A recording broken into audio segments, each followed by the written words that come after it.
Good morning students. आज हम रीतिकाल के लघुत्तरीय प्रश्न करते हैं।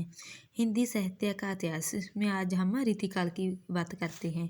रीतिकाल का समय कब से कब माना जाता है? रीतिकाल का समय भक्ति काल के बाद शुरू होता है, जब सूरदास की रचना थी जो साहित्य लहरी, उसका आधार जब साहित्य लहरी का अंत हुआ, उसमें अलंकार और नायिका का वेद का वर्णन था। इसी के आधार पर केशव ने रसिक प्रिय और कवि प्रिया का रचनाहार किया, प्रकाशन किया।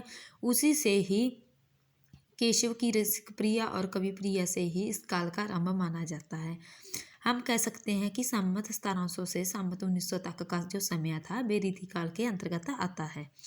रीतिकाल के नामकरण। रीतिकाल किसी भी साहित्य का जो इतिहास होता है उसका काल विभाजन या तो कृति के आधार पर होता है, या कर्ता के, या परिधि के, या किसी भी विषय पर वरदान को लेकर होता है। कभी कभी नामकरण ना होने की वजह से कुछ इतिहासकार अपने आप ही उसका नाम घटित कर लेते हैं।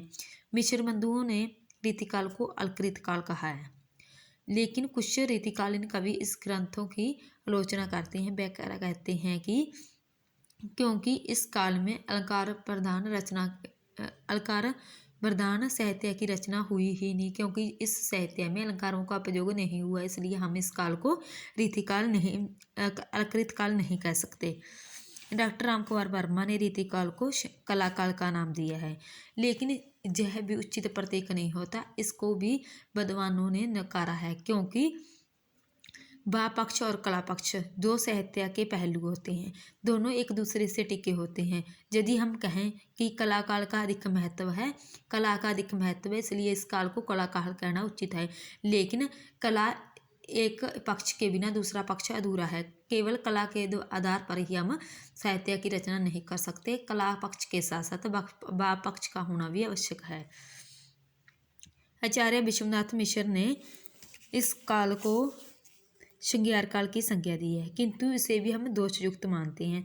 इस काल में केवल श्रृंगार रस की प्रधानता ही हमें देखने को मिलती, इसमें वीर रस और नीतिपरक काव्य को भी देखा जा सकता है, क्योंकि इस काल में वीर काव्य की रचना भी हुई है। श्रृंगार काल फिर केवल हम इसको श्रृंगार काल नाम नहीं दे सकते। रीतिकाल को जो रीतिकाल की संज्ञा दी गई है, इसको समर्थ उचित माना है। रीतिकाल को रीतिकाल की संज्ञा आचार्य रामचंद्र शुक्ल द्वारा दी गई है। उनका इस नामकरण, यह नामकरण उसका समर्था उचित रहता है, क्योंकि इसमें रीति से संबंधित काव्य की रचना हुई है, नीतिपारक ग्रंथों की रचना हुई है, इसके लिए हम इस काल को रीतिकाल कहते हैं। रीतिकाल की राजनीतिक परिस्थितियाँ। राजनीतिक दृष्टि से जो काल था वह मुगलों के पतन का काल था। इस युग में निरंकुश राजतंत्र का बोलबाला था। इस काल में सम्राट जो शाहजहाँ थे, मुगलों के सम्राट, उसके शासनकाल से शुरू होता है। जब उसका शासनकाल शुरू हुआ था, 1852 की जन क्रांति थी, वह भी इसी के अंतर्गत आती है। उसकी विफलता के कारण मुगलों का अंत कर दिया गया था। इस काल में काफ़ी विलसता थी। जो भी आगे वाले शाहजहाँ जहांगीर हुए, शासक हुए, वह विलसता में डूबे रहते थे। उन्हें अनेक आक्रमणों का सामना करने की वजह से हमारी राजनीतिक स्थिति गड़बड़ा गई, क्योंकि उस समय राजनीतिक जीवन था जो वह हिला सा प्रतीक होता था, क्योंकि जो शासक थे वह तो रंग रंगलियों में ही लीन रहते थे। सामाजिक परिस्थितियाँ। सामाजिक दृष्टि से भी जो युग था वह पतन का युग था।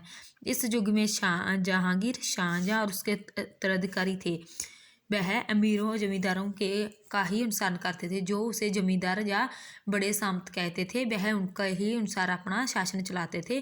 उसे जनसाधारण की कोई चिंता नहीं थी, ना ही वह जनसाधारण के विकास की ओर कोई ध्यान देते थे। जनसाधारण की चिकित्सा से उन्हें कोई भी प्रबंध नहीं था। जो सेठ थे, साहूकार थे, वह व्यापारी लोग उसे कर देते थे, कर के बदले शासक उन्हें सुविधाएं देता था। आम जनता के प्रति उनका कोई भी कर्तव्य नहीं था, और ना ही इस ऐसी व्यवस्था में कवियों ने नारी के नक्श का वर्णन को सिवा और कुछ नहीं। जो कवि थे वह भी सिर्फ नारी को विलसता की वस्तु ही समझते थे, उनके बारे में ही अपनी साहित्य की रचना करते थे।